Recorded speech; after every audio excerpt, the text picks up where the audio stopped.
رسول کریم صلی اللہ علیہ وآلہ وسلم کا جنگ سے نجات دلانا۔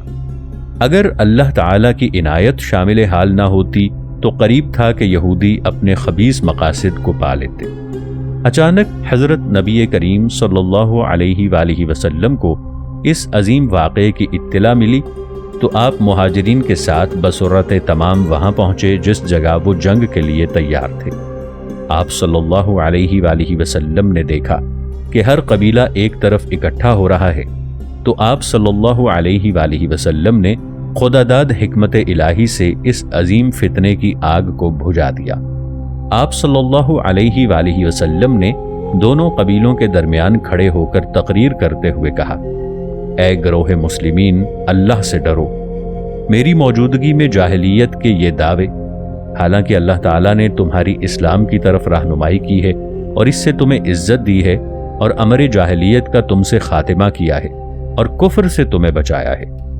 اور تمہارے دلوں میں الفت پیدا کی ہے۔ اس موقع پر دونوں ہدایت کی طرف واپس آ گئے اور انہیں معلوم ہو گیا کہ یہ ایک یہودیانہ چال ہے۔ انہوں نے اپنی تلواروں کو نیام میں کر لیا اور نیزوں کو جھکا لیا، پھر انہوں نے انا للہ پڑھا اور گریاں ہوئے اور دونوں قبیلوں کے آدمی آپس میں ایک دوسرے سے مصافحہ کرنے لگے۔ یہودی فتنے کا خاتمہ۔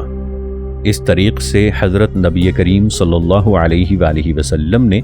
یہودیوں کی خبیثانہ مساعی کو ناکام بنایا اور انہیں ایڑیوں کے بل ناکام واپس کر دیا۔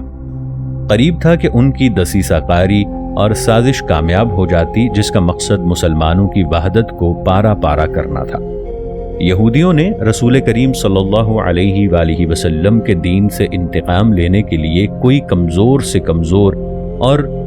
پرتناقض وسیلہ بھی ترک نہیں کیا جس سے لوگ آپ کے ارد گرد سے تتر بتر ہو جائیں اور آپ کو اکیلا چھوڑ دیں۔ ایک دفعہ ان کے بعض علماء اکٹھے ہوئے جنہیں ہیلہ بازی نے ماندہ کر دیا تھا، اور اسلام میں عربوں کے زیادہ سے زیادہ دخول نے ان کی نیندیں حرام کر دی تھیں۔ عبداللہ بن سیف اور عدی بن زید اور حارث بن عوف ایک دوسرے سے کہنے لگے کہ آؤ ہم محمد صلی اللہ علیہ وآلہ وسلم اور آپ کے اصحاب پر نازل ہونے والے کلام پر صبح کو ایمان لے آئیں اور شام کو اس سے انکار کر دیں تاکہ ہم ان کے دین کو ان پر مشتبہ کر دیں، شاید وہ بھی ہماری طرح کریں اور اس کے دین سے واپس لوٹ آئیں۔ تو اللہ تعالیٰ نے یہ آیت نازل فرمائی، بسم اللہ الرحمن الرحیم، یا اہل الکتاب لم تلبسون الحق بالباطل وتکتمون الحق وانتم تعلمون، وقالت طائفة من أهل الكتاب آمنوا بالذي أنزل على الذين آمنوا وجه النار واكفروا آخره لعلهم يرجعون۔ ترجمہ: اے کتابیو، حق میں باطل کیوں ملاتے ہو اور حق کیوں چھپاتے ہو حالانکہ تمہیں خبر ہے؟ اور کتابیوں کا ایک گروہ بولا، وہ جو ایمان والوں پر اترا صبح کو اس پر ایمان لاؤ اور شام کو منکر ہو جاؤ، شاید وہ پھر جائیں۔ یہودیوں کی ایذا رسانی اور دین اسلام سے روکنے کی کوششوں اور ان کے مسلمانوں کی وحدت کو ختم کرنے اور ان کے عہد جدید کے کچلنے کے مقابلے میں رسول کریم صلی اللہ علیہ وآلہ وسلم نے جو حلم و صبر کا موقف اختیار کیا، اس نے یہود کو برانگیختہ کر دیا اور وہ ان کی ایذا رسانی میں بڑھ گئے اور تدابیر میں اس حد تک جا پہنچے کہ وہ حضرت نبی کریم صلی اللہ علیہ وآلہ وسلم سے تمسخر کرنے لگے۔ نیز آپ صلی اللہ علیہ وآلہ وسلم کو اور آپ صلی اللہ علیہ وآلہ وسلم کے اصحاب کو موت کی بد دعائیں دینے لگے، اور جب کبھی وہ کسی مجلس سے گزرتے جس میں رسول کریم صلی اللہ علیہ وآلہ وسلم موجود ہوتے، یہ السلام علیکم کی بجائے السلام علیکم کہتے۔ اس کا مطلب یہ ہے کہ تم پر موت ہو۔ آپ صلی اللہ علیہ وآلہ وسلم یہ سب کچھ برداشت کرتے، پھر آپ صلی اللہ علیہ وآلہ وسلم نے اپنے اصحاب کو حکم دیا کہ جب یہودی تمہیں السلام علیکم کہیں تو تم جواب میں صرف علیکم کہا کرو، اور یہودی اپنے انکار میں حد سے بڑھ گئے اور ہر مجلس میں اس بات کا انکار کرنے لگے کہ ان کی کتب میں محمد صلی اللہ علیہ وآلہ وسلم کا ذکر آیا ہے اور ان کے تمام علماء اس قسم کی باتوں سے واقف ہی نہیں ہیں۔ ناظرین، آگے بڑھنے سے پہلے کامنٹ سیکشن میں ہمیں اپنی آراء سے ضرور آگاہ کیجیے گا کہ آپ کو ہماری یہ سیریز کیسی لگ رہی ہے۔ میں ہوں طاہر عبید چودھری۔ آئندہ آنے والی اقساط سے باخبر رہنے کے لیے ہمارے چینل کو سبسکرائب کر لیں اور ساتھ موجود بیل آئیکن کو ضرور کلک کر لیں۔ شکریہ۔ ایک یہودی عالم کا انہیں رسوا کرنا۔ ان کے ایک عظیم عالم نے مدینہ کی ایک مجلس عام میں انہیں رسوا کیا اور لوگوں کے سامنے ان کے تناقض کو ثابت کیا کہ یہ صرف فتنہ و فساد برپا کرنے والے ہیں اور چاہتے ہیں کہ جس حق کو انہوں نے پہچان لیا ہے حسد اور سرکشی سے اس کا انکار کر دیں۔ اس عالم نے ان علماء کے اس احترام کو ختم کر دیا جو لوگوں کے دلوں میں باقی رہ گیا تھا۔ یہ عالم عبداللہ بن سلام تھے جو بنو قینقاع کے یہودی علماء میں سے تھے جنہیں اللہ تعالیٰ نے اسلام کی ہدایت سے نوازا رضی اللہ عنہ۔ جب عالم کی طبیعت میں دسیسہ کاری، جھوٹ، دھوکے بازی اور افتراء ہو جو ان یہودی علماء کے دلوں میں جڑ پکڑے ہوئے ہے، جو ایذا رسانی کا مصدر اور یثربی معاشرے کے اندر دعوت اسلامی کی راہ میں رکاوٹیں کھڑی کرنے والے ہیں، تو مجھے یہ بات زیادہ پسند ہے کہ دعوت اسلامی کی مکمل اور عظیم خدمت سر انجام دی جائے، جس سے نبی علیہ السلام کے خلاف اور دین اسلام کے خلاف ان کے بہتانوں کی اہمیت کم ہو، اور یہ اسی طرح ہو سکتی ہے کہ لوگوں کے سامنے ان یہودیوں کے جھوٹ، نفاق اور تناقض کو منوایا جائے۔ حضرت نبی کریم صلی اللہ علیہ وآلہ وسلم کے ہاتھ پر اسلام قبول کرنے کے بعد اس غرض کو پورا کرنے کے لیے عبداللہ بن سلام رضی اللہ عنہ نے مجلس عام میں یہودیوں کے علماء کے اکٹھا ہونے تک اپنے اسلام کے اعلان کے متعلق مہلت طلب کی۔ اسلام قبول کرنے کے بعد اس نے حضرت نبی کریم صلی اللہ علیہ وآلہ وسلم سے عرض کیا کہ یہودیوں کو معلوم ہے کہ ان کا سردار اور ان کے سردار کا بیٹا ہوں اور ان سب سے زیادہ عالم اور ان کے سب سے بڑے عالم کا بیٹا ہوں۔ قبل اس کے کہ انہیں میرے اسلام لانے کا حال معلوم ہو جائے، آپ ان کو بلا کر میرے متعلق دریافت کریں۔ اگر انہیں پتہ چل گیا کہ میں اسلام لا چکا ہوں تو وہ میرے متعلق وہ باتیں کریں گے جو مجھ میں نہیں ہیں۔ حضرت نبی کریم صلی اللہ علیہ وآلہ وسلم نے ان کی طرف آدمی بھیج کر انہیں بلایا۔ جب وہ آپ صلی اللہ علیہ وآلہ وسلم کے پاس آئے تو آپ صلی اللہ علیہ وآلہ وسلم نے ان سے پوچھا، اے گروہ یہود، تمہارا برا ہو، اللہ کا تقوی اختیار کرو۔ پس قسم اس ذات کی جس کے سوا کوئی معبود نہیں، تمہیں اچھی طرح معلوم ہے کہ میں خدا کا برحق رسول ہوں اور میں تمہارے پاس حق لے کر آیا ہوں، بس تم اسلام قبول کر لو۔ آپ صلی اللہ علیہ وآلہ وسلم نے یہ بات انہیں 3 بار کہی۔ انہوں نے اپنی عادت کے مطابق انکار کیا اور کہنے لگے، ہمیں اس کا علم نہیں اور نہ ہی ہمیں یہ معلوم ہے کہ آپ اللہ کے رسول ہیں۔ اس موقع پر آپ نے ان سے پوچھا کہ تم میں عبداللہ بن سلام کون ہے؟ انہوں نے بیک وقت جواب دیا کہ وہ ہمارا سردار ابن سردار ہے اور ہم سب سے بڑا عالم اور ہمارے سب سے بڑے عالم کا بیٹا ہے۔ آپ صلی اللہ علیہ وآلہ وسلم نے فرمایا، اگر وہ اسلام لے آئے تو تمہارا کیا خیال ہے؟ وہ کہنے لگے، خدا کی پناہ، وہ اسلام نہیں لا سکتا۔ اس موقع پر حضرت نبی کریم صلی اللہ علیہ وآلہ وسلم نے ان کا حیران کن حقیقت سے سامنا کرا دیا اور آواز دے کر کہا کہ ابن سلام، ان کے پاس آؤ۔ عبداللہ بن سلام ان یہودیوں سے یہ اقرار تو لے ہی چکے تھے کہ وہ ان کے سردار اور سب سے بڑے عالم ہیں۔ انہوں نے انہیں اس پوزیشن میں کر دیا کہ انہوں نے اپنی مرضی سے لوگوں کے سامنے گواہی دی۔ آپ نے ان کے پاس آ کر انہیں مخاطب کرتے ہوئے کہا، اے گروہ یہود، اللہ کا تقوی اختیار کرو۔ خدا کی قسم جس کے سوا کوئی معبود نہیں، تمہیں اچھی طرح معلوم ہے کہ یہ اللہ کے رسول صلی اللہ علیہ وآلہ وسلم ہیں اور حق کے ساتھ آئے ہیں۔ وہ یہ بات سن کر بے ہوش ہو گئے، پھر انہیں سب و شتم کرنے لگے اور انہیں کہنے لگے کہ تم جھوٹ کہتے ہو۔ پھر کہنے لگے، یہ ہمارا برا آدمی ہے اور برے آدمی کا بیٹا ہے۔ عبداللہ بن سلام رضی اللہ عنہ نے حضرت نبی کریم صلی اللہ علیہ وآلہ وسلم سے کہا، یا رسول اللہ، یہی وہ بات ہے جس سے میں خوف کھاتا تھا۔ یہود کا تورات سے رجم کے حکم کو تبدیل کرنا۔ ایک دفعہ یہودی علماء بیت المدارس میں جمع ہوئے اور رسول کریم صلی اللہ علیہ وآلہ وسلم کے مقابلے اور آپ کی دعوت کو روکنے کے موضوع پر گفتگو کرنے لگے۔ بحث کے دوران انہیں ایک مرد اور عورت کے زنا کے جرم کا معاملہ پیش آیا۔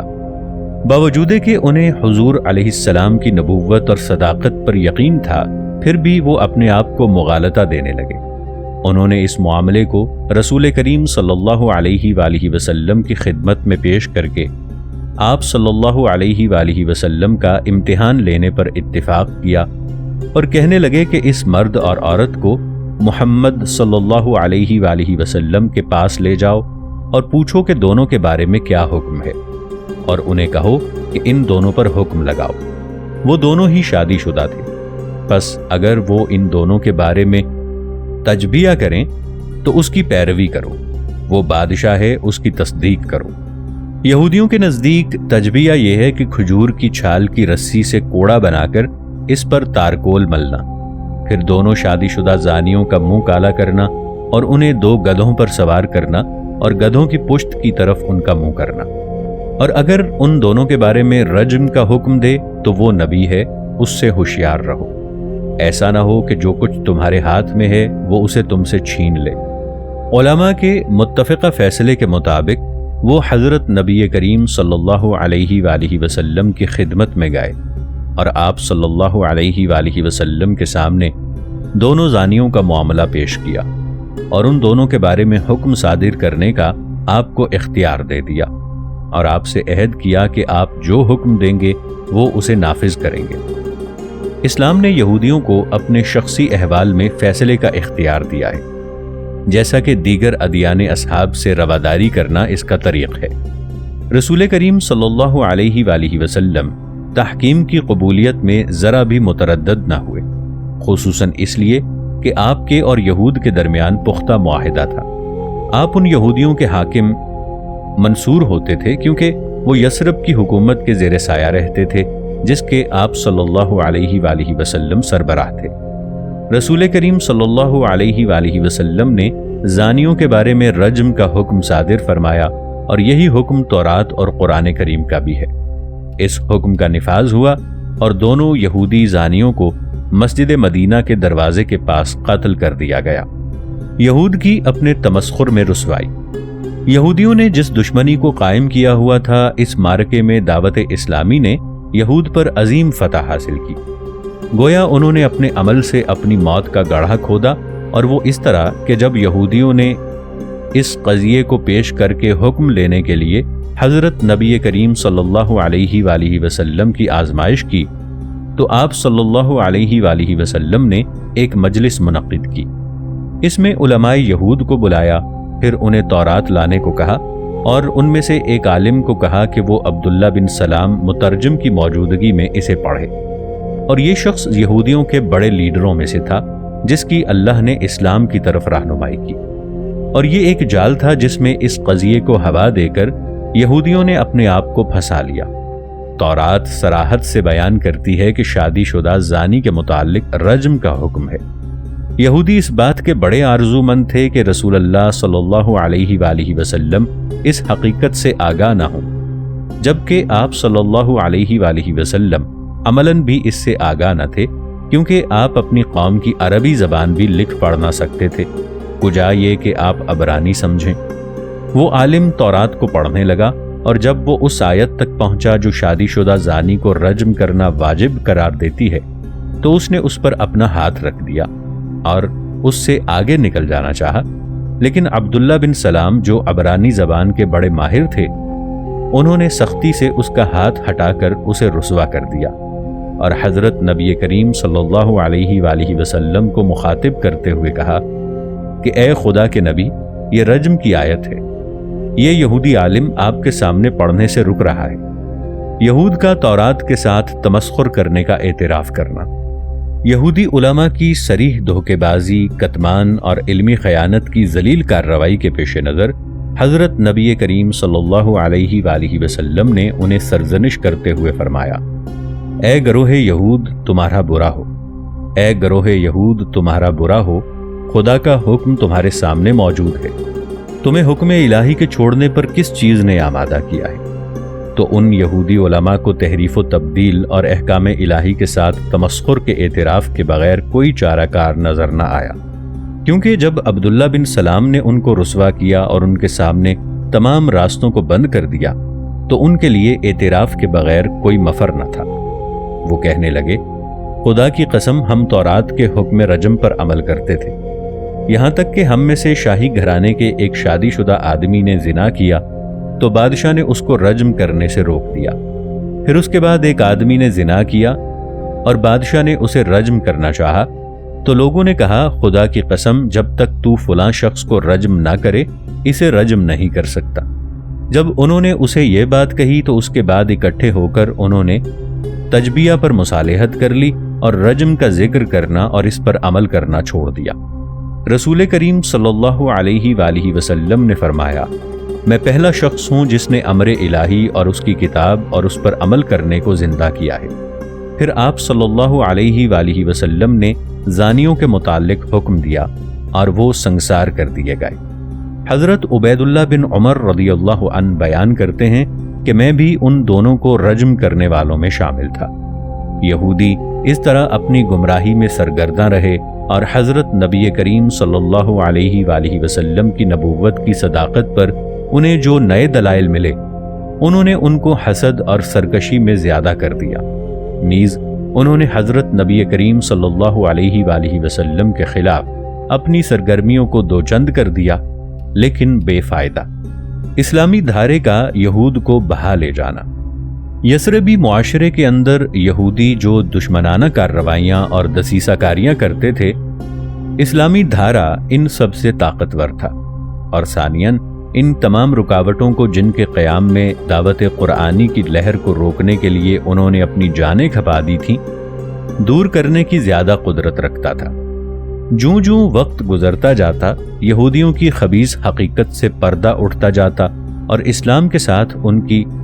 دکھ دہ جدلیاتی جنگ پر گزرنے والا ہر دن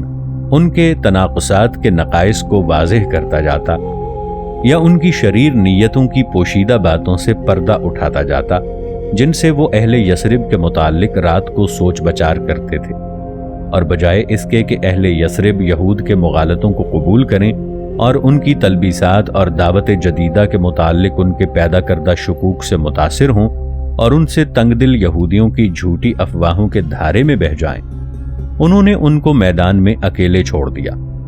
اور ابھی رسول کریم صلی اللہ علیہ وآلہ وسلم کے مدینہ پہنچنے پر 5 ماہ کا عرصہ نہیں گزرا تھا کہ مدینہ کے تمام لوگ اور منطقہ یثرب کے ارد گرد رہنے والے سوائے یہود کے دین اسلام اور اس کے نظام کے مطیع ہو گئے، یہاں تک کہ یہودیوں کے وہ دوست جو عرب منافقین میں سے تھے جنہوں نے مدینہ میں ان یہودیوں سے نفاق کی تعلیم حاصل کی تھی، انہیں بھی اسلام کے معجزن دھارے کے سامنے بظاہر دین جدید پر ایمان لانے اور اس کے نظام کی اطاعت کرنے کے سوا کوئی چارہ کار نظر نہ آیا، اور یثرب میں دین جدید میں داخل نہ ہونے والی صرف ایک قوم باقی رہ گئی اور وہ اسرائیلی عرب یہودی تھے۔ یہود کو یہ بات نہایت ناگوار گزری کہ انہوں نے اسلام کے خلاف جو خاموش اور سرد جدلیاتی جنگ شروع کی تھی اس کا انجام یہ ہو، یہ تو بہت بڑی ناکامی ہے، اور اس بات نے بھی انہیں بہت دکھ دیا تھا کہ دعوت اسلامی کے ساتھ ان کی عقائدی جنگ کا نتیجہ ایسی شکست موجود جو ان کی امیدوں کا خاتمہ کر دے، اور اس کا انجام یہ ہو کہ تمام یثربی معاشرہ یہود کے سوا اسلام کے جھنڈے تلے آ جائے، خصوصاً اس تباہ کن فتح کے بعد جو مسلمانوں کو بدر میں مشرکوں پر حاصل ہوئی تھی۔ قریش کے لشکر کے بدر کی طرف بڑھنے میں یہود کی دلچسپی۔ جب یہودیوں نے ہجرت کے دوسرے سال سنا کہ مکی فوج مسلمانوں کو ضرب لگانے کے لیے بدر کی طرف بڑھ رہی ہے تو وہ خوشی سے جامے میں پھولے نہ سمائے، نیز وہ بدر میں مارکہ آرائی سے بہت امیدیں وابستہ کیے ہوئے تھے۔ ان کا خیال تھا کہ مکہ کی عظیم فوج حضرت نبی کریم صلی اللہ علیہ وآلہ وسلم اور آپ کے اتباع کے خاتمے کے لیے کافی ہوگی، ثانیاً اس سے دعوت اسلامی کے بیج جڑ سے اکھڑ جائیں گے۔ یہی وجہ ہے کہ وہ بدر میں فریقین کی جنگ کے بڑے خواہش مند تھے۔ ان کی تمنا تھی، بلکہ وہ پختہ توقع رکھتے تھے کہ مشرکین کو مسلمانوں پر غلبہ حاصل ہوگا کیونکہ تمام مادی ساز و سامان اس اعتقاد کو واجب کرتا تھا کہ معرکہ بدر میں فتح مکی فوج کو حاصل ہوگی